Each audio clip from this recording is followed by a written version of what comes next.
Қайырлы күн, эфирде қарапайым экономика бағдарламасы және оның жүргізушісі мен Арман Тосқанбай. Бүгін біздің бағдарламаның өзек тақырып кәсіпкерлік туралы айтылатын небір аңыздар. Оның негізісі бар ма? Жалған желеуі қайсы? Қазір студия қонағы кәсіпкер әрі бизнес-тренер Мейірбек Жұмабеков екеуміз осы сұрақтардың жауабын беретін боламыз.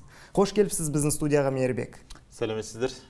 Сонымен Мейірбек, бизнесті жаңа бастаған немесе бастағысы келетін азаматтардың алаңдатын басты сұрақ қаржы.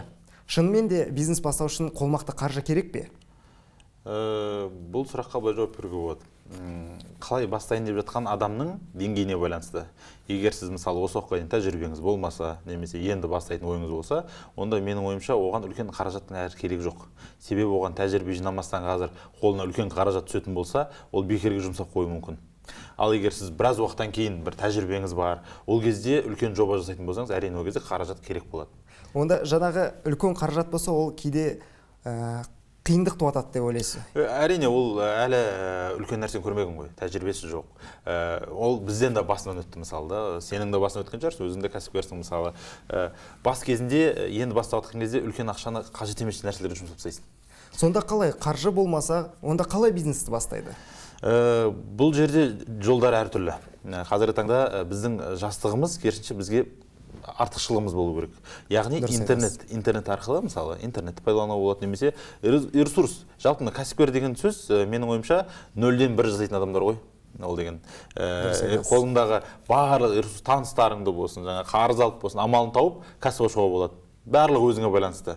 Ал үлкен ақша маған бизнес ашуға кедергі деген нәрсені мен тек сылтау ретінде ғана қабылдаймын болды. Сонда 0-ден басталған бизнес жақсы бизнес деп есептейсіз ғой? Иә, дұрыс едесіз. Дұрыс. Жақсы. Онда тағы да бір аңыздың бірі, танысың болмаса шансың жоқ деген сөзді жиі естиміз.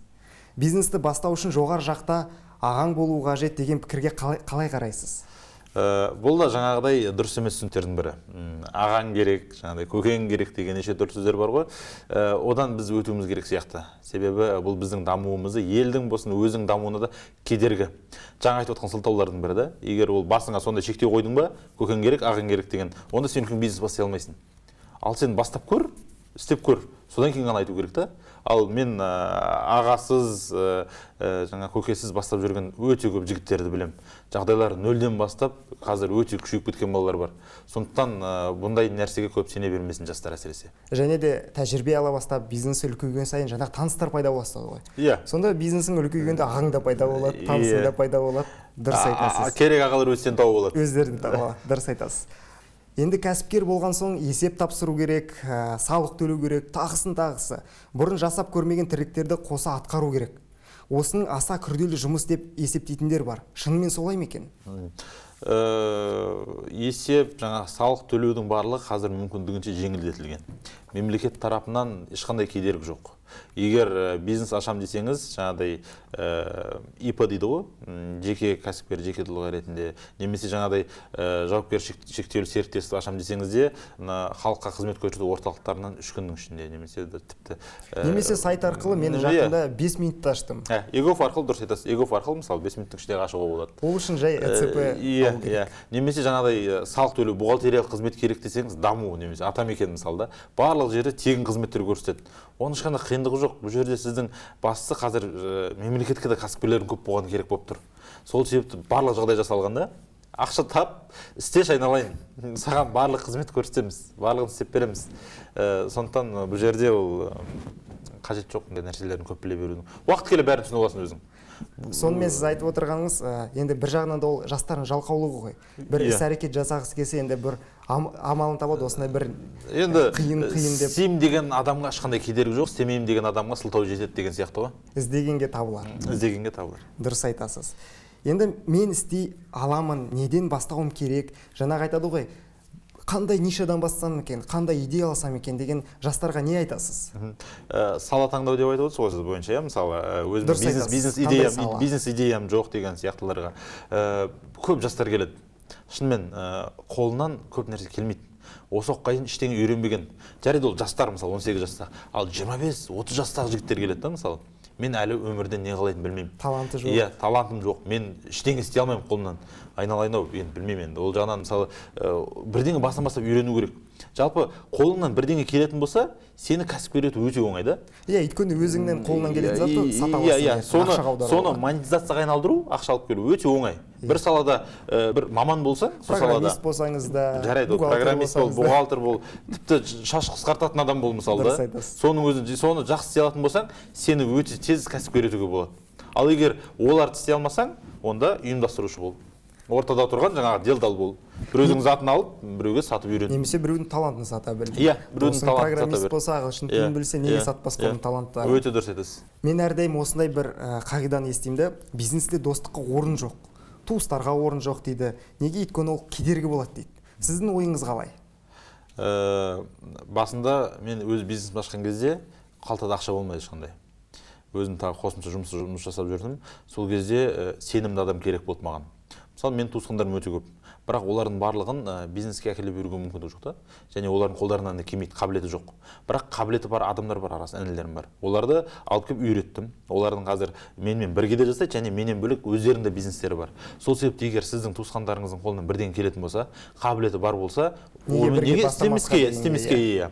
Ал мына достық мәселесіне қатысты кішкене қиындау. Себебі дос ол сені жақсы танитын адам. Дос кезінде сен барлығын оған кешіруге дайынсың, қарыз ақша да бересің. Ал бизнес жасаңыз ол мүлдем басқа екен. Себебі бизнесте мен мысалы досыммен бір бөлекпін, бизнесте басқа адаммын. Ол жерде мен кішкене талап қатты қоямын мысалы да. Сол себепті жалпы айтады ғой,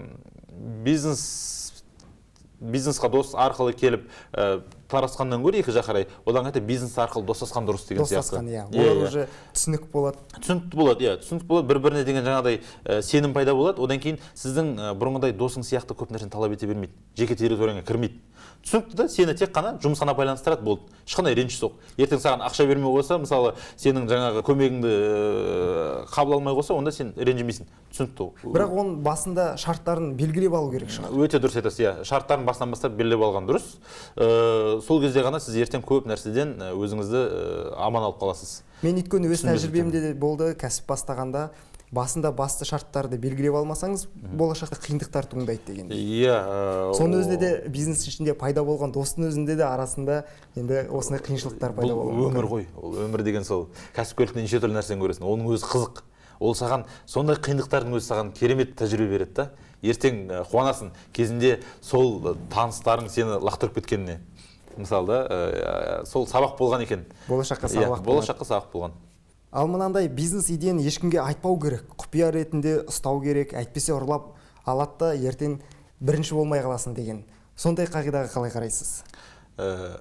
Күліп қараймын ондай қағидаға.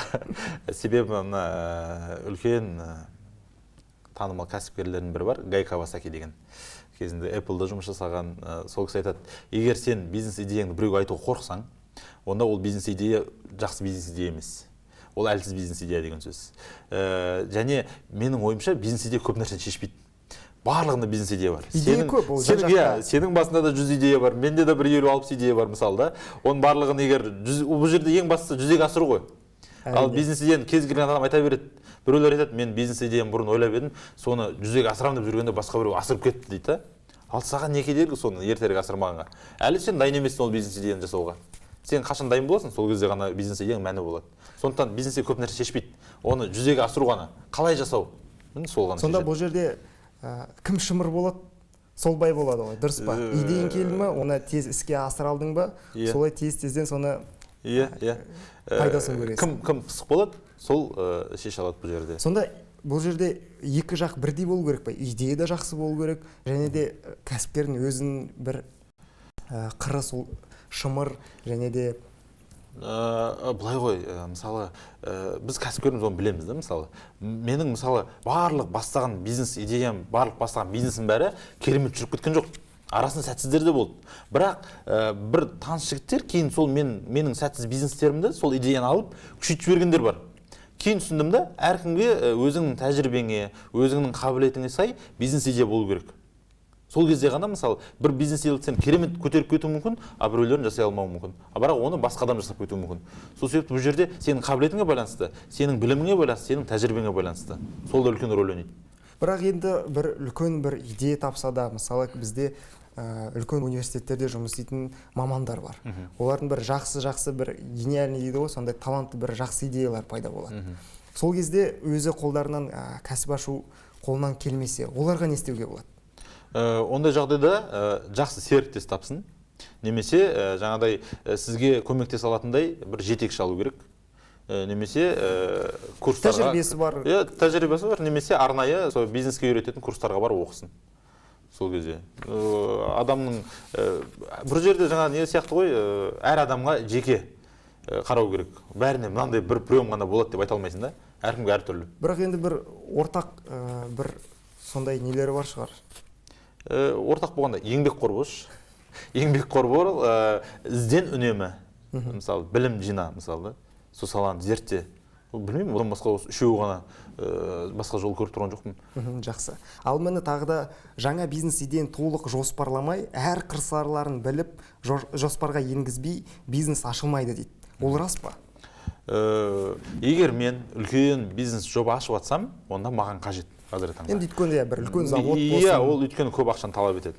Ал мен басындағы бірінші, екінші жылда бизнестердің ешқайсысы бизнес плансыз жасалынды. Тек қана барам, біз идея келді ма, барам да сол саладағы бәсекелестерді зерттеп шығам. Сол бәсекелесті зерттеп шыққанның өзі маған көп ақпарат берді сол туралы. Бірақ енді бизнес идеяны жаңағы іске асыру үшін қанша қаражат керек, қандай бізде шығын болады, оны жазып керек емес па? Мен ондайдың бәрін естіген жоқпын. Себебі мен егер бизнес планның ана жерде бизнес план былай жасалады деп көрген кезінде мен түсіндім. Егер ана бизнес планды жасап біткенімше менің шыдам жетпейді. Мен одан кейін бизнес ашқым келмей қалады. Одан қайта қазір мен тезірек қолымнан келгенше істейін, ал кейіннен үйрене берем.